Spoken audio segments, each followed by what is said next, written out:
Salut, j'espère que vous allez bien. Bonjour, je suis Guillaume. Bienvenue sur ma chaîne La Chambre d'Or de Goupil pour une nouvelle vidéo où on parlera un peu de mon optique coup de cœur chez Sony et qui fait que je n'ai pas envie de switcher de chez Sony et que je ne switcherai pas.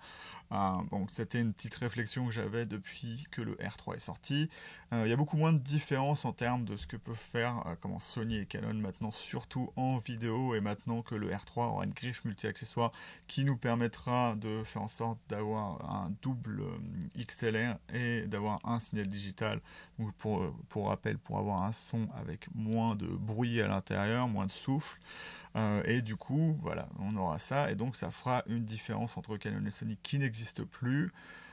Et du coup, avec le R3, on a enfin un appareil photo qui peut enregistrer très très longtemps, 6 heures, mais 6 heures c'est comme si c'était un enregistrement infini, avec des codecs très très bons, à savoir que l'avantage de Canon c'est de faire du RAW en interne, mais le problème c'est que comme le R5, il y a des difficultés à faire du RAW en externe, où il faut un enregistreur spécial qui coûte vraiment très très cher, et donc on ne sait pas si on aura de la compatibilité avec le Ninja 5 Plus par exemple sur le R3, mais on a de la 6 carreaux en interne et on a plein de codecs qui vont avoir plus de bitrate au final que le Sony A7S III. Est-ce que ça va résulter en une meilleure qualité d'image? Pas forcément, mais du coup, ça fera beaucoup, enfin, poser la question à beaucoup de professionnels de si je peux avoir un appareil photo qui fait à la fois photo et vidéo, pourquoi aller chez Sony, essayer d'avoir un A7S III, et si je veux faire de la photo, un A7R4 ou un A7 IV ou autre chose, parce que au final, lorsqu'on voit un R3, eh ben, on peut utiliser un appareil photo à la place de deux, et ça fait pratiquement le même prix, et donc c'est ça qui serait intéressant avec le R3. Mais il reste un point où je pense pas que Canon ira sur le territoire de Sony, c'est sur une optique en particulier qui est un peu une prouesse, et je ne sais même pas si elle aurait dû exister, hein, parce que chez Sony on a un 100-400 GM qui coûte très très cher, mais on a aussi ce 200-600 qui est pour moi une des meilleures optiques qui existent en termes de qualité-prix. C'est pas forcément la meilleure optique qui existe, c'est pas forcément ma meilleure focale qui existe aussi parce que je préfère faire des photos au grand angle, mais lorsqu'on a besoin de faire de la photo au téléobjectif, il n'y a rien de mieux au final que ça. Avoir un 200-600 à 2100 €. Le problème de Canon avec ça, c'est pas qu'ils soient pas capables de le faire, mais dans leur stratégie, ils ont inclus un 100-500 qui va à 7.1 sur 500 mm et qui coûte 3200 €, donc qui est sûrement très très bon optiquement. Quoique sur un A1, lui, il n'a pas vraiment à rougir de qualité optique sur tout le range final, même s'il y a des endroits où il sera un peu moins piqué. Et du coup, ça met Canon dans une position où ils peuvent pas faire de 200-600 pour l'instant, hein, à part si un jour ils veulent changer leur 100-500, mais qui reste quand même assez récent, euh, parce qu'un 200-600 f6 III pour concurrencer Sony, eh ben, ça ferait en sorte de ne plus pouvoir vendre son 100-500 comme ils veulent, et je pense pas qu'ils veulent faire ça. On a certes un 100-400 qui sera très très bien et très très peu cher, qui fera qu'il y aura beaucoup de gens chez Canon qui se mettront à la photographie au téléobjectif sans avoir beaucoup d'argent. Ça marchera très bien sur un RP ou un R, même sur un R6 ou un R5, mais au final, lorsqu'on a l'argent d'acheter un R5, pourquoi pas prendre le 100-500 directement.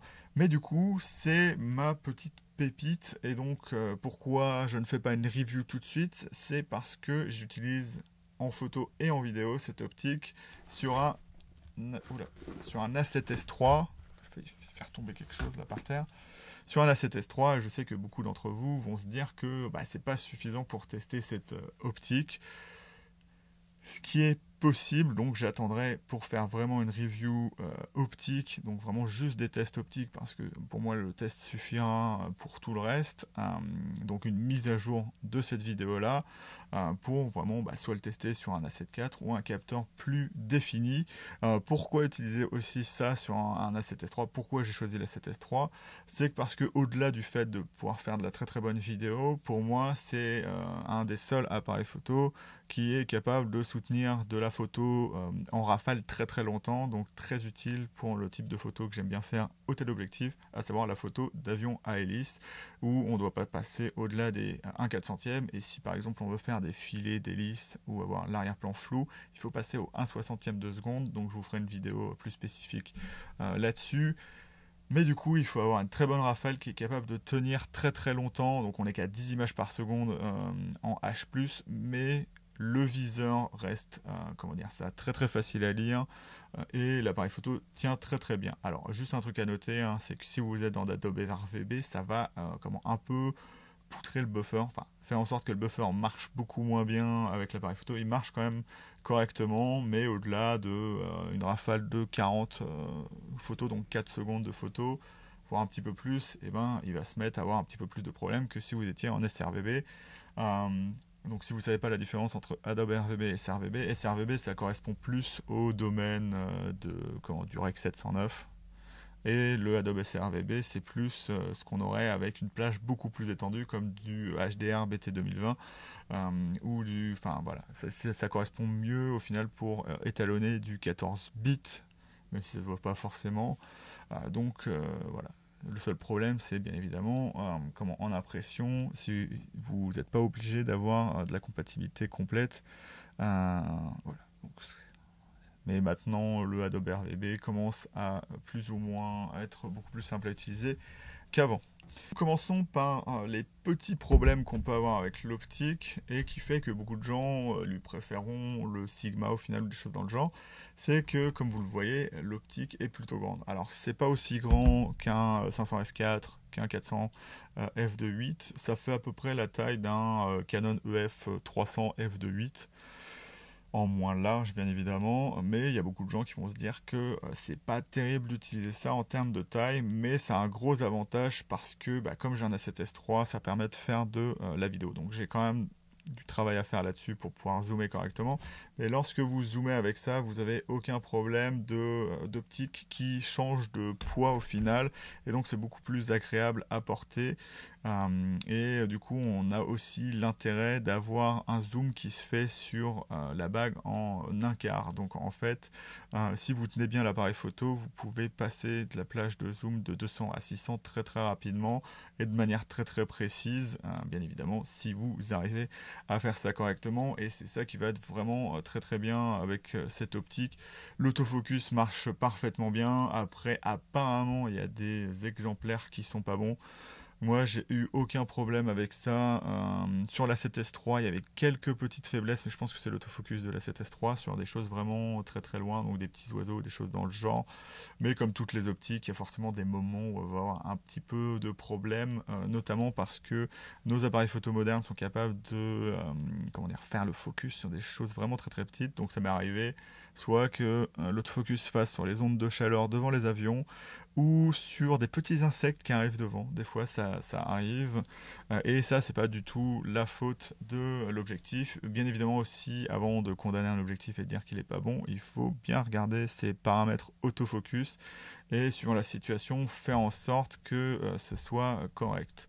Après, tout ce qui est exposition et tout ça, c'est plus un sujet dû à l'appareil photo. Par exemple, si la mise à jour ne se fait pas vite quand vous faites votre rafale, c'est plus un problème avec l'appareil photo. Par exemple, moi j'avais une enceinte juste en face de moi et quand je faisais mes photos de filet, il faut utiliser la rafale maximale pour maximiser ses chances d'avoir une photo nette à un 60e de seconde.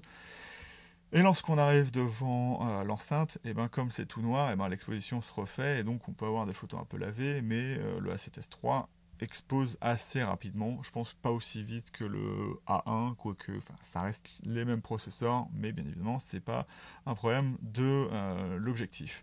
Après, pour parler de tout ce qu'il y a sur l'objectif, ce qu'il va y avoir d'intéressant, c'est qu'on a une distance de mise au point de 2,4 mètres jusqu'à plus l'infini. Donc on a un réglage de toute la plage, un réglage de 2,4 m à 10 mètres et un réglage de 10 mètres à plus l'infini. Donc bien évidemment, lorsque vous faites des photos de loin, par exemple aux photos d'avion, c'est mieux de mettre 10 mètres plus l'infini.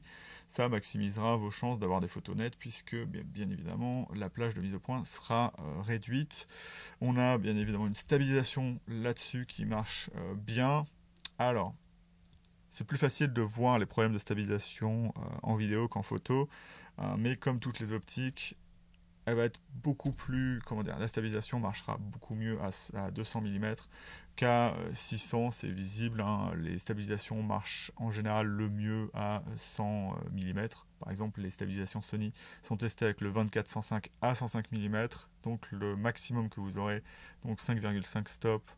Je crois que Sony n'augmente pas sa stab lorsque vous mettez un objectif stabilisé dessus, sera de 5,5 stop à 100 mm, donc en fait ça baissera un peu à 600 mm et c'est visible lorsque on fait de la photo ou de la vidéo, surtout à 600 mm.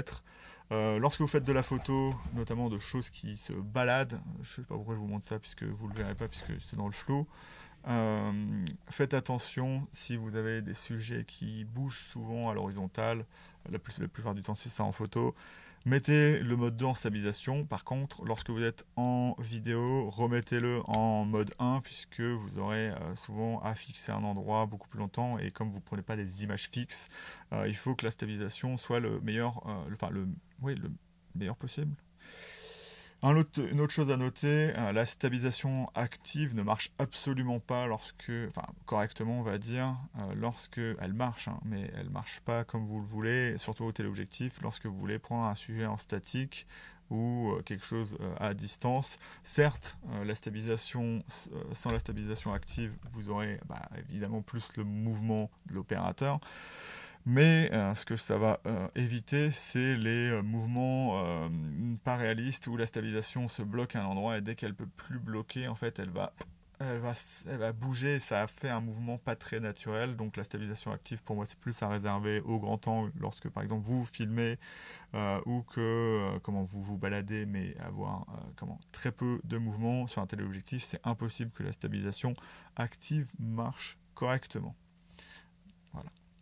Et du coup, lorsque vous faites de la vidéo avec une optique comme ça, souvent le mieux, même si ça paraîtra beaucoup plus fluide, c'est prendre de la vidéo à 120 images par seconde, parce qu'une fois le ralenti, on verra beaucoup moins l'effet de bouger qu'il y aura avec vos mouvements.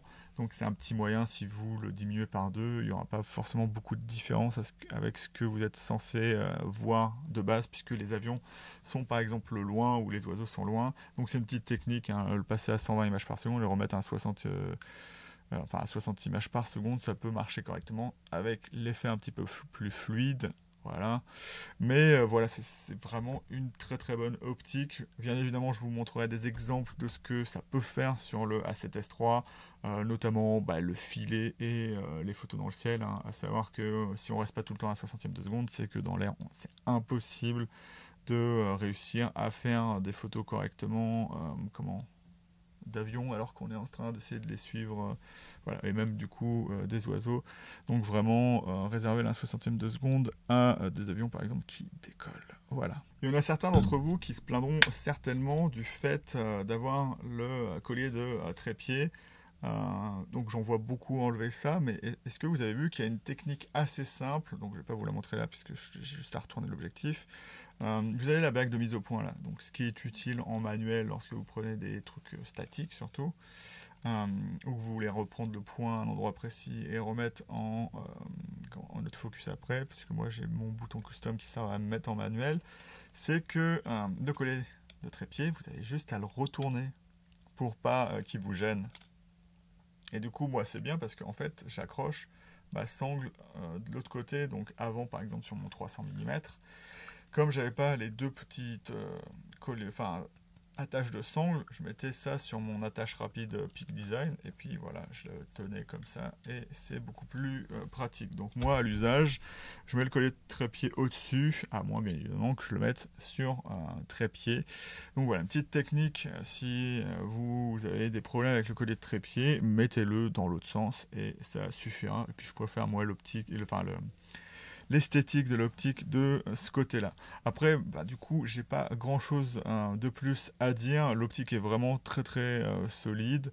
Il n'y a pas de problème là-dessus. Si vous voulez mettre des fils dessus, c'est 95 mm et il faudra que je m'en trouve hein, parce que en vidéo, voilà, lorsqu'on est à un 50e de seconde, on peut pas, tout simplement, puisqu'on se retrouve à F beaucoup. hein, très très beaucoup même. Et ça passe pas du tout avec cette optique-là. En général, lorsqu'on prend des vidéos dans le ciel, on a 1/2 millième de seconde. Et le problème que ça pose, c'est bien évidemment que tout paraît un peu plus saccadé et que surtout, lorsqu'on prend, par exemple, je vais vous reparler d'avion, et les hélices paraissent un peu plus saccadées aussi. Et des fois, on a même juste un motif qui se met à bouger comme ça parce que l'obturation est trop élevée.